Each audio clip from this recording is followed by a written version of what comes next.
Hello students, welcome to Shiny Max 10ஆம் வகுப்பு பயிற்சி 3.9ல செகண்ட் கொஸ்டின் பார்க்கலாம். கீழ்காணும் இருபடி சமன்பாடுகளுக்கு மூலங்களின் கூடுதல் மற்றும் பெருக்கற்பலன் காண்க. போன சம்முல மூலங்களின் கூடுதலும் பெருக்கற்பலனும் கொடுத்துக்கிட்டு இருபடி சமன்பாடு கேட்டிருந்தாங்க. இங்க இருபடி சமன்பாடு கொடுத்துக்கிட்டு மூலங்களின் கூடுதலும் மூலங்களின் பெருக்கற்பலனும் கேக்குறாங்க. சரிங்களா? ஃபர்ஸ்ட் சப்டிவிஷன் சால்வ் பண்ணலாம். கொஸ்டின் எடுத்து எழுதியாச்சு. இங்க மூலங்களின் கூடுதல் பெருக்கற்பலன் கண்டுபிடிக்கிறதுக்கு முன்னாடி ஏபிசி அதோட மதிப்பை கண்டுபிடிக்கலாம். முதல் ஏயோட மதிப்பு கண்டுபிடிக்கிறேன். ஏனா எக்ஸ் ஸ்கொயரோட கெழு. எக்ஸ் ஸ்கொயர் முன்னாடி என்னது இருக்கு? எதுவுமே இல்ல. எதுவுமே இல்லாட்டா 1 இருக்குன்னு அர்த்தம். சரிங்களா? அடுத்து பி. பினா எக்ஸோட கெழு. எக்ஸ் முன்னாடி இப்ப என்னது இருக்கு? +3. பிளஸ்னா பிளஸ் குறியீடு போடாண்டா 3 மட்டும் எடுத்து எழுதிக்கோங்க. சி. சினா மாறிலி உறுப்பு, அதாவது வெறும் நம்பர் மட்டும். என்னது இருக்கு? -28. சரிங்களா? இப்ப முதல் மூலங்களின் கூடுதல் கண்டுபிடிக்கலாம். ஆல்பா கூட்டல் பீட்டா. கூடுதல் அப்படின்னா சென்டர்ல பிளஸ் வரும். ஞாபகம் வச்சுக்கோங்க. மூலங்களின் கூடுதல் அப்படின்னா ஆல்பா கூட்டல் பீட்டான்னு எழுதிக்கணும். இதோட ஃபார்முலா -b/a. இதுதான் ஃபார்முலா. பிரதியிடுங்க. மைனஸ் அப்படியே இருக்கட்டு. பியோட மதிப்பு 3/a. ஏயோட மதிப்பு 1. இப்ப பைக்கு கீழே 1ன்னு எழுதிக்காண்டா. அப்ப மேல இருக்கக்கூடிய -3 மட்டும் எழுதிக்கோங்க. இதுதான் மூலங்களின் கூடுதலோட மதிப்பு. சரிங்களா? இந்த மாதிரி பாக்ஸ் போட்டுக்கோங்க. இனி மூலங்களின் பெருக்கற்பலன். பெருக்கற்பலன்னா ஆல்பா இன்டு பீட்டா. இடையில எதுவும் இல்லாட்டா பெருக்கல் இருக்குன்னு அர்த்தம். இதோட ஃபார்முலா c/a. ஞாபகம் வச்சுக்கோங்க. மூலங்களின் கூடுதல் அந்த ஃபார்முலால மைனஸ் வரும். இங்க மைனஸ் வராது. சியோட மதிப்பு -28 எடுத்து எழுதிக்கோங்க. /a. ஏயோட மதிப்பு 1. இப்ப பைக்கு கீழே 1ன்னு எழுதிக்காண்டா. மேல இருக்கக்கூடிய -28 மட்டும் எழுதிக்கோங்க. இதுதான் மூலங்களின் பெருக்கற்பலனோட மதிப்பு. இதுக்கும் பாக்ஸ் போட்டுக்கோங்க. ரெண்டுமே கண்டுபிடிச்சிட்டோம். செகண்ட் சப்டிவிஷன் பார்க்கலாம். ஃபர்ஸ்ட் ஏயோட மதிப்பு கண்டுபிடிக்கலாமா? ஏனா எக்ஸ் ஸ்கொயரோட கெழு. எக்ஸ் ஸ்கொயர் முன்னாடி எதுவுமே இல்ல. அப்போ 1ன்னு எழுதிக்கணும். இனி பி. பினா எக்ஸோட கெழு. எக்ஸ் முன்னாடி என்னது இருக்கு? +3. 3 மட்டும் எழுதிக்கோங்க. அடுத்து சி. சினா மாறிலி உறுப்பு, வேற நம்பர் மட்டும். அந்த டேம் இங்க இல்ல. இல்லாட்டா 0ன்னு எழுதிக்கணும். அந்த டேம் இல்லாட்டா 0ன்னு எழுதிக்கணும். சரிங்களா? இப்போ மூலங்களின் கூடுதல் ஆல்பா கூட்டல் பீட்டா. இதோட மதிப்பு கண்டுபிடிக்கலாம். ஃபார்முலா என்னது? -b/a. பிரதியிடுங்க. மைனஸ் பியோட மதிப்பு 3/a. ஏயோட மதிப்பு 1. இப்ப பைக்கு கீழே 1ன்னு எழுதிக்காண்டா. மேல இருக்கக்கூடிய -3 மட்டும் எழுதிக்கோங்க. இதுதான் ஆல்பா கூட்டல் பீட்டாவோட மதிப்பு. பாக்ஸ் போட்டுக்கலாம். அடுத்து மூலங்களின் பெருக்கற்பலன் ஆல்பா இன்டு பீட்டா. இதோட ஃபார்முலா c/a. பிரதியிடலாமா? சியோட மதிப்பு 0/a. ஏயோட மதிப்பு 1. இப்ப மேல 0 இருந்து கீழே என்ன நம்பர் வந்தாலும் அதோட மதிப்பு 0 தான். சரிங்களா?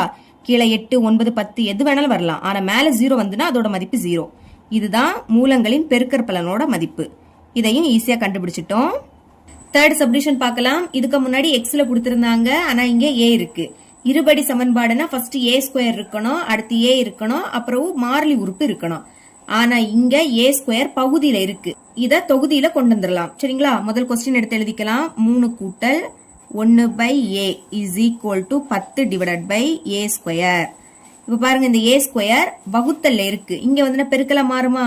அப்ப ஏ ஸ்கொயரை எழுதிக்கிட்டு பிராக்கெட்டுக்குள்ளதான் இதை எடுத்து எழுதிக்கணும். 3 கூட்டல் 1/a எடுத்து எழுதியாச்சு. is equal to அங்க இனிமே 10 மட்டும் தான் இருக்கும். இப்ப ஏ ஸ்கொயரை உள்ள கொண்டு பெருக்கலாம். ஏ ஸ்கொயரையும் 3ஐயும் பெருக்குனா 3 இன்டூ ஏ ஸ்கொயர். அப்புறம் பிளஸ். இனி ஏ ஸ்கொயரையும் 1ஐயும் பெருக்குனா ஏ ஸ்கொயர் தான் கிடைக்கும். ஏ ஸ்கொயர் எப்படி எழுதிக்க போறேன்னா ஏ பெருக்கல் ஏ அடுக்குல 2. அப்ப ஏ 2 வாட்டி எழுதிக்கலாம். பைக்கு கீழையும் ஏ இருக்கு. Is equal to 10. இனி இந்த 3 ஏ ஸ்கொயர் அது அப்படியே இருக்கட்டு. பிளஸ் இந்த ஏயும் இந்த ஏயும் கேன்சல். பாக்கி இங்க ஒரு ஏ இருக்கு. இனி +10 இங்க வந்துன்னா -10 மாறும். அங்க இனிமே எதுவும் இருக்காது. அதனால 0ன்னு எழுதிக்கணும். இப்ப இது இருபடி சமன்பாடோட பொது வடிவமா மாறிடுச்சு. இனி ஏபிசி மதிப்பு கண்டுபிடிக்கலாமா?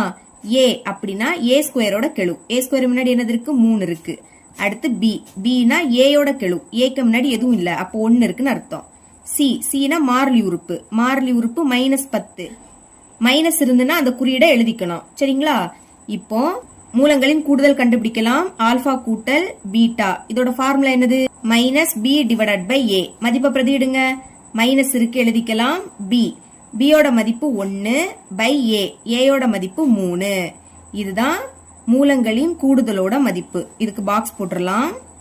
அடுத்து மூலங்களின் பெருக்கற்பலன், அதோட formula alpha into beta C divided by A. பிரதியிடுங்க. சியோட மதிப்பு -10 பை ஏயோட மதிப்பு 3. இதை கேன்சல் பண்ண முடியாது. அப்ப இதுதான் மூலங்களின் பெருக்கற்பலனோட மதிப்பு. ஈஸியா கண்டுபிடிச்சிட்டோம். 4th subdivision. இங்க இருபடி சமன்பாடு தான் கொடுத்திருக்காங்க. அப்ப சால்வ் பண்ணிரலாம். முதல் ஏயோட மதிப்பு கண்டுபிடிக்கலாம். இங்க எக்ஸ் பதில் ஒய் கொடுத்திருக்காங்க. அப்ப ஏனா ஒய் ஸ்கொயரோட கெழு. முன்னாடி என்னது இருக்கு? 3 இருக்கு. அடுத்து பி கண்டுபிடிக்கலாமா? பினா ஒய்யோட கெழு. ஒய்க்கு முன்னாடி எதுவும் இல்ல, எதுவுமே இல்லாட்டா 1 இருக்குன்னு அர்த்தம். மைனஸும் இருக்கு, குறியீடோட எழுதிக்கணும் -1. அடுத்து சினா மாறிலி உறுப்பு, அதாவது வெறும் நம்பர் மட்டும். பாருங்க -4 எடுத்து எழுதிக்கோங்க. இப்ப நம்ம மூலங்களின் கூடுதல் கண்டுபிடிக்கணும், அதாவது ஆல்பா கூட்டல் பீட்டா இதோட மதிப்பு. ஃபார்முலா என்னது? -b divided by a is equal to, பிரதியிடலாம். ஃபார்முலால மைனஸ் இருக்கு. அடுத்து பியோட மதிப்பு -1. அங்கே மைனஸ் இருக்கிறதுனால அதை பிராக்கெட்டுக்குள்ள எழுதிக்கோங்க. புரியுதா? ஃபார்முலால மைனஸ் இருக்கு. அடுத்து பியோட மதிப்பிலே மைனஸ் இருக்கு, அதனால அதை பிராக்கெட்டுக்குள்ள எழுதிக்கணும். டிவைடட் பைக்கு கீழே ஏ இருக்கு. ஏயோட மதிப்பு 3. இப்ப பாருங்க, மைனஸே பெருக்குனா பிளஸ் ஆயிடும். பெருக்கும் போது 2 மைனஸ்னா பிளஸ் ஆயிடும். பிளஸ்னா பிளஸ் குறியீடு போடாண்டா. பாக்கி என்னது இருக்கு? 1 டிவைடட் பை 3. இதுதான் ஆல்பா கூட்டல் பீட்டாவோட மதிப்பு. பாக்ஸ் போட்டுடலாம். இதே மாதிரி மூலங்களின் பெருக்கற்பலன் கண்டுபிடிக்கலாமா? அதோட ஃபார்முலா என்னது? Alpha into beta C divided by A. பிரதியிடுங்க. சியோட மதிப்பு -4. இதுக்கு முன்னாடி ஃபார்முலால மைனஸ் இருந்து, அடுத்து பியோட மதிப்பிலே மைனஸ் இருந்து, அதனால பிராக்கெட்ல போட்டுக்கிட்டோம். ஆனா இந்த ஃபார்முலால மைனஸ் இல்ல. அப்ப சிக்கு பதில் அதோட மதிப்பை அப்படியே எடுத்து எழுதிக்கோங்க. டிவைடட் பை ஏயோட மதிப்பு 3. இதுதான் மூலங்களின் பெருக்கல் பலனோட மதிப்பு. சரிங்களா? இதோட அந்த பயிற்சி முடியுது. என்னோட டீச்சிங் உங்களுக்கு பிடிச்சிருந்ததுன்னா மறக்காம நம்ம சேனலை சப்ஸ்கிரைப் பண்ணி கூடவே பக்கத்துல இருக்க பெல் ஐக்கனை கிளிக் பண்ணுங்க. அப்பதான் நம்ம அப்லோட் பண்ற வீடியோட நோட்டிபிகேஷன் உங்களுக்கு உடனே வரும். தேங்க்ஸ் ஃபார் வாட்சிங்.